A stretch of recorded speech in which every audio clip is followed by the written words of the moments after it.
तो दोस्तों ये हमारा सुपर एडवांस इकोनॉमिक्स कोर्स है जिसमें हम आपको हिंदी मीडियम के अंदर समृद्धि एवं विकास अर्थशास्त्र कवर करा रहे हैं। इसके अंदर हमारी जो वीडियो नंबर हम कवर करा रहे हैं 8वीं, जो कि 16 का समृद्धि मॉडल है। यूट्यूब के माध्यम से अगर आप देखते हैं तो इसके पार्ट 1 हम आपको कवर करा रहे हैं। एप्लीकेशन के माध्यम से आपको दोनों पार्ट मिल जाएंगे और इसके PDF नोट्स भी आपको हमारी एप्लीकेशन के माध्यम से मिल जाएंगे। तो चलिए स्टार्ट करते हैं आज का वीडियो। इस वीडियो के साथ हम एक नया टॉपिक शुरू कर रहे हैं जिसको हम बोलते हैं 16 का समृद्धि मॉडल। तो बच्चों 16 ने किस तरीके से अपनी आर्थिक समृद्धि को बताया, तो उन्होंने बताया कि आर्थिक समृद्धि 3 कारणों से प्रभावित होती है। एक तो बचत की दर से, क्योंकि बचत और निवेश बराबर होते हैं, इसका मतलब अल्टीमेटली अर्थव्यवस्था में जो बचत की दर है वो प्रभावित करती है। दूसरा जनसंख्या, तीसरा है तकनीक। तो बच्चों देखिए, एक देश गरीब होता है इसलिए गरीब होता है क्योंकि वहाँ पर न तो पूंजी की साधन मौजूद हैं, यानी कि निवेश के मौजूद हैं। तो कोई भी अर्थव्यवस्था गरीबी से अमीर इन 3 चीज़ों में सुधार करके ही बन सकती है, यानी कि या तो वो सेविंग को बढ़ाए जिसको कि निवेश किया जाए। इस वीडियो में तो मैं आपको यही बता रहा हूँ कि किस तरीके से सेविंग करके आप अपने कोई भी देश समृद्धि को प्राप्त कर सकता है। तो पूरी तरीके से हम पूरे कंसेप्ट को समझने की कोशिश करेंगे, साथ ही साथ स्टडी स्टेज की जो अवधारणा है उसको भी हम समझने की कोशिश करेंगे बच्चों। तो ये सारे के सारे नोट्स आपको हमारी ऐप विष्णु इकोनॉमिक्स स्कूल में मिल जाएंगे। ये सारे के सारे नोट्स हैंड रिटन नोट्स हैं, पूरा का पूरा चैप्टर हमने तैयार किया हुआ है। आप हमारी ऐप जो है वो डाउनलोड करके आप इस नोट्स को एक्सेस कर सकते हो ई बुक फॉर्म में। इसके अलावा बच्चों मैं आपको समझा देता हूँ, देखिए किस तरीके से 16 का मॉडल हमें प्रेजेंट करेगा कि 16 का जो आर्थिक समृद्धि मॉडल है वो इस बात की व्याख्या करता है कि एक देश किस तरीके से विकास करता है, यानी कि उसके विकास को किस तरीके से जो पूंजीगत वस्तुओं का स्टॉक है वो प्रभावित करता है, जनसंख्या वृद्धि दर प्रभावित करती है और आर्थिक समृद्धि प्रभावित करती है। जिसका उन्होंने इसका आर्टिकल एक लिखा था जिसका नाम था a contribution to the theory of economic growth. उसमें उन्होंने इस पूरी की पूरी थ्योरी को डेवलप किया बच्चों, जो कि मैं आपको समझाने वाला हूँ। ठीक है जी, तो ये अब हम एक एक करके समझते हैं। सबसे पहले मान्यताओं पे चलते हैं। कुछ मान्यताएं, उन मान्यताओं को समझ लेते हैं ताकि हमारा कंसेप्ट अच्छी तरीके से क्लियर हो जाए। जिसमें सबसे पहली मान्यता है केवल एक वस्तु का उत्पादन किया जाता है। इसका मतलब केवल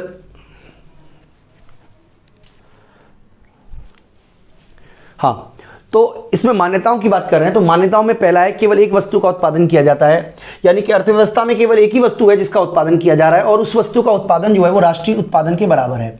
मान लीजिए कपड़े का उत्पादन किया जा रहा है, तो कपड़े का जो उत्पादन है उसको, यानी कि प्राइस को क्वांटिटी से मल्टीप्लाई कर दोगे तो आपकी GDP की वैल्यू निकल जाएगी। सिंपल शब्दों में ये कहने का मतलब है। इसके अलावा उत्पादन के 2 साधन है। भूमि नहीं है बच्चों, यहाँ पे श्रम आना चाहिए था, श्रम और पूंजी। इसके अलावा अर्थव्यवस्था पूर्ण रोजगार की स्थिति में है। श्रम एवं पूंजी प्रतिस्थापन किया जा सकता है, यानी कि श्रम के स्थान पर पूंजी, पूंजी के स्थान पर श्रम लगाया जा सकता है। हासमान प्रतिफल नियम लागू है, यानी कि अगर आप केवल मान लीजिए कैपिटल की मात्रा बढ़ाते हो और श्रम की मात्रा फिक्स रखते हो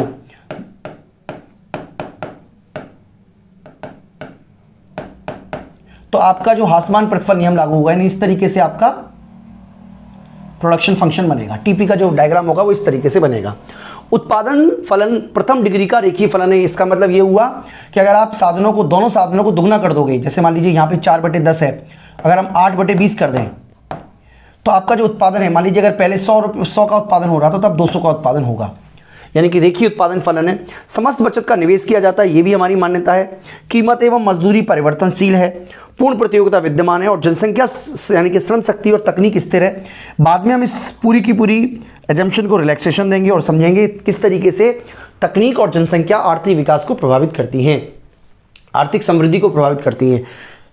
देखिए यहां से हमारा पूरा का पूरा टॉपिक शुरू हो रहा है। आप बहुत ध्यान से समझिएगा, बहुत इंपॉर्टेंट टॉपिक है बच्चों के लिए।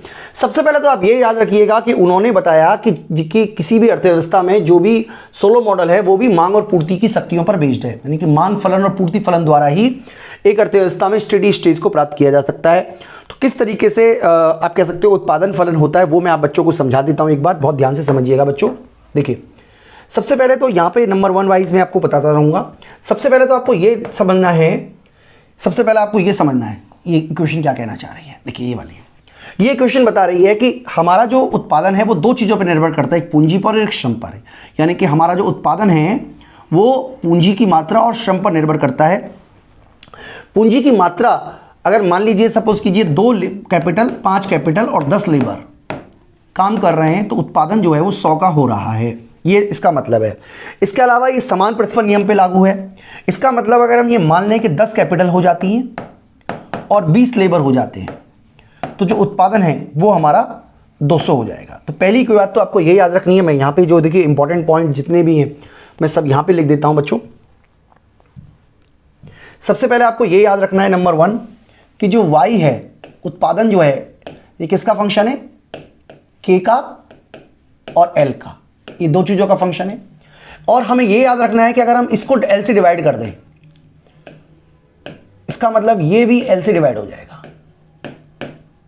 यानी कि रेखीय फलन तो ये हुआ ना कि जिस चीज़ से आप मल्टीप्लाई करोगे वो डबल हो जाएगा और अगर डिवाइड करोगे तो वो आधा हो जाएगा। तो इसका मतलब ये हुआ कि ये जो है ना वैल्यू बच्चों, ये वाली वैल्यू ये हमें बता रही है प्रति श्रम उत्पादन, प्रति श्रम उत्पादन। और ये जो है ना ये वाला, इसको बोलते हैं पूंजी श्रम अनुपात, पूंजी श्रम अनुपात। अगर मान लीजिए जैसे सपोज कीजिए 5/10 है तो पूंजी श्रम अनुपात कितना हो गया, 0.5। ये इसका मतलब है। इसका बच्चों ये मतलब हुआ कि जो हमारा y है इसको हम शॉर्ट में बोल देते हैं y इक्वल टू y/L और k बोल देते हैं शॉर्ट में k/L को। इसका मतलब बच्चों ये हुआ कि जो y है it is the function of k और ये स्मॉल y है। ये आपको याद रखना है बच्चों। सबसे पहली बात, सबसे इंपॉर्टेंट बात जो आपको लर्न करनी है वो नंबर 1 आपको ये वाली बात ही लर्न करनी चाहिए। तो वापस अपने टॉपिक पर आते हैं। देखिए किस तरीके से उन्होंने बताया है, यही बात हमने यहाँ पे बताई है, बिल्कुल यही बात आपको समझाने की कोशिश की है कि किस तरीके से अगर हम इसको डिवाइड कर दें तो इन दोनों को डिवाइड कर दोगे तो ये तो कट जाएगा, इसकी तो कोई वैल्यू नहीं। इसको शॉर्ट में हमने k बोल दिया है, जिसका कि मतलब है श्रम पूंजी की मात्रा, प्रतिश्रम पूंजी की मात्रा या पूंजी श्रम अनुपात। और इस y/k का मतलब है प्रतिश्रम उत्पादन, यानी कि एक श्रम द्वारा कितना उत्पादन किया जा रहा है।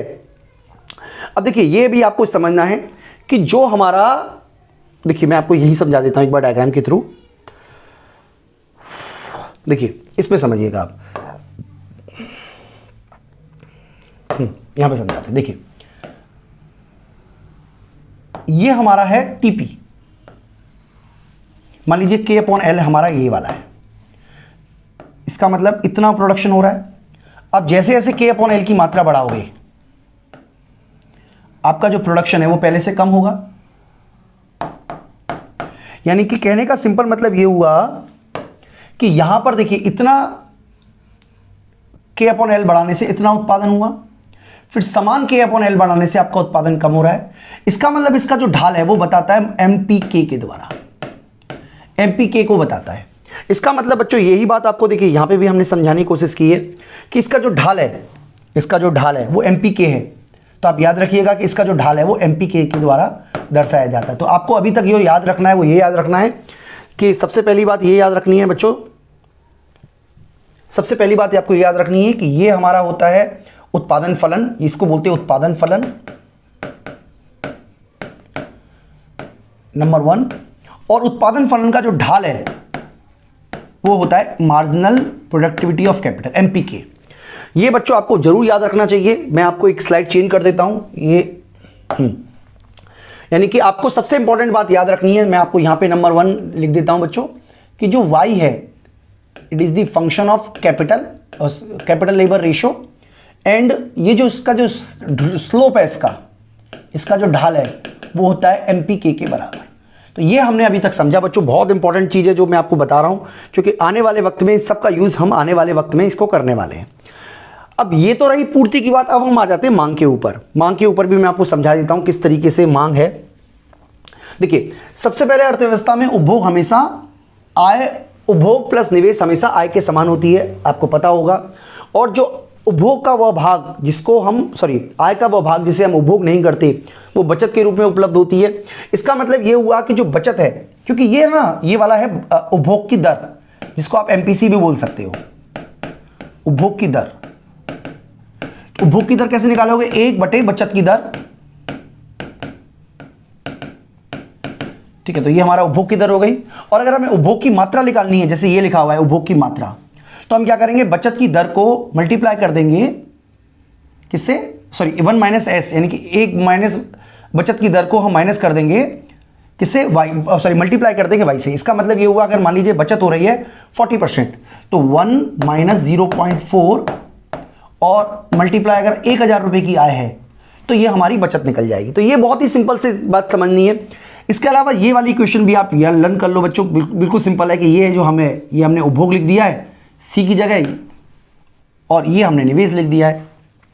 तो जब हम इसको ओपन करेंगे तो y को मल्टीप्लाई करोगे तो y आएगा, s को मल्टीप्लाई करोगे तो sy आएगा और i ये हमने लिखा ही है।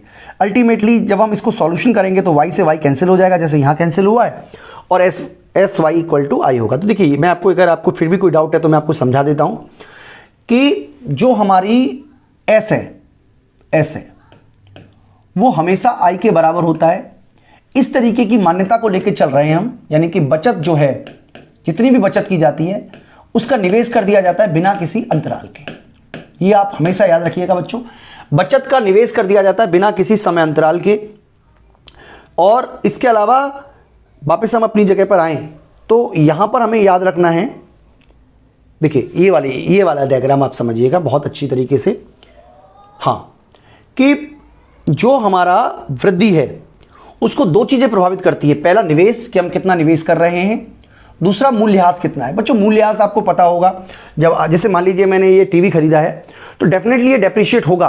मान लीजिए 20% पर ईयर डेप्रिशिएट होता है, तो मुझे कम से कम 20% इन्वेस्टमेंट करना पड़ेगा हर साल, ताकि मैं उसी अवस्था में रहूं। जैसे प्रोविजन ऑफ डेप्रिशिएशन आपको पता होगा, 20% अगर ये घटता है हर साल, ये डेप्रिशिएशन लगता है, तो इन्वेस्टमेंट की जो रेट है वो भी एटलीस्ट 20% तो होना ही चाहिए ताकि हम स्टेडी स्टेज में बने रहें। तो यहां पर सबसे पहले उन्होंने बताया कि जो इन्वेस्टमेंट है वो SY के बराबर है। देखिए मैं आपको बता देता हूं, यहां पे हमने ऑलरेडी यही चीज समझी थी। ये देखिए यहां पे हमने यही किया था। SY जो है, यानी कि जो हमारी बचत है, ओवरऑल बचत, वो इन्वेस्टमेंट के बराबर है। तो इसको हम यहां पे भी लिख सकते हैं बच्चों, ये वाला, ये हमारा SI ये तो उसमें हो गया। तो ये बचत की दर Y किसके बराबर है, इन्वेस्टमेंट के।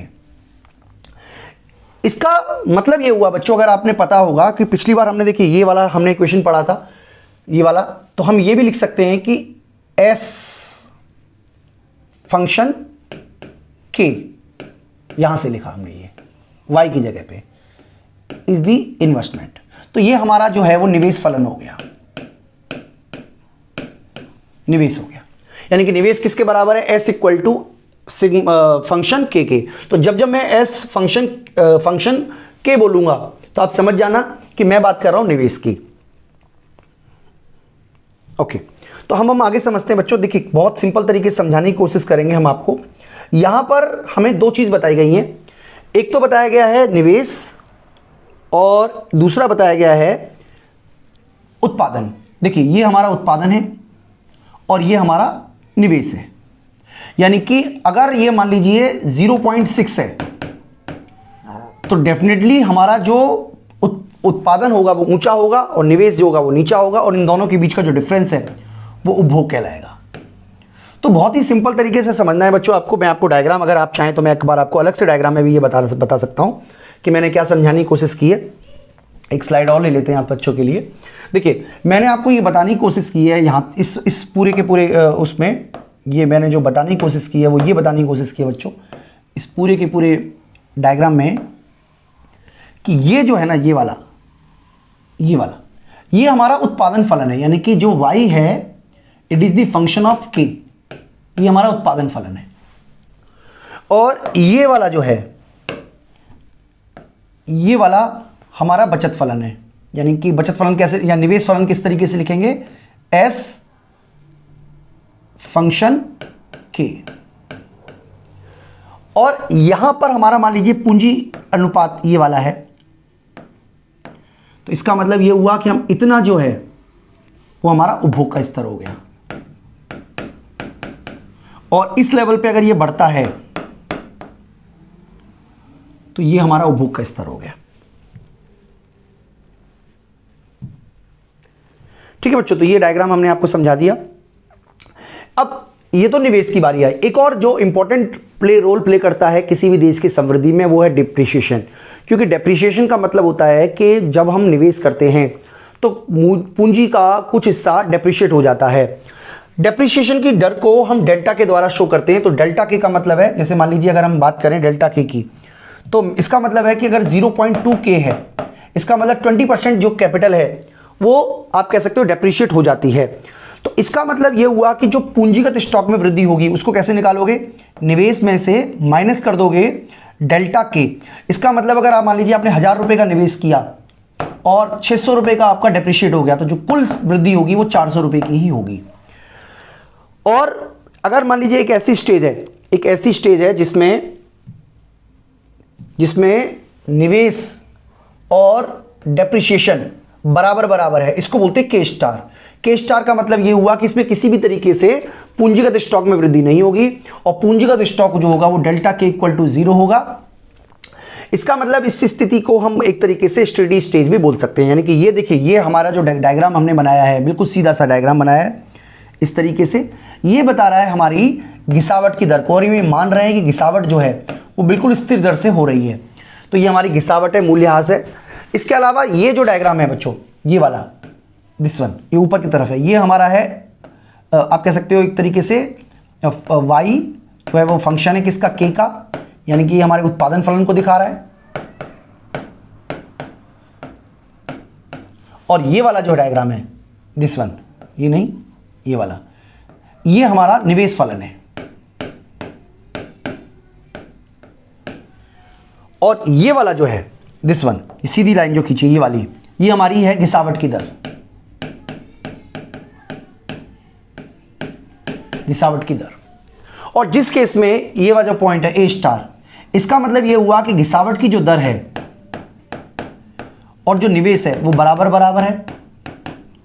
इसकी वजह से जो डेल्टा के होगा इट विल बी 0। इसका मतलब किसी भी तरीके का नया निवेश नहीं किया गया। जब आप नया निवेश नहीं करोगे तो इसको बोलते हैं बच्चों स्थिर अवस्था, स्टेडी स्टेट, स्थिर अवस्था।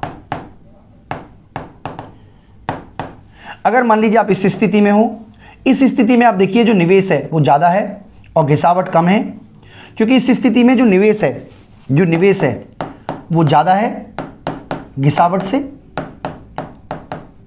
तो इस स्थिति में जो डेल्टा के होगा वो पॉजिटिव होगा, यानी कि आप पूंजी संचयन करोगे और अर्थव्यवस्था इस स्थिति में वापस आ जाएगी ए स्टार पर।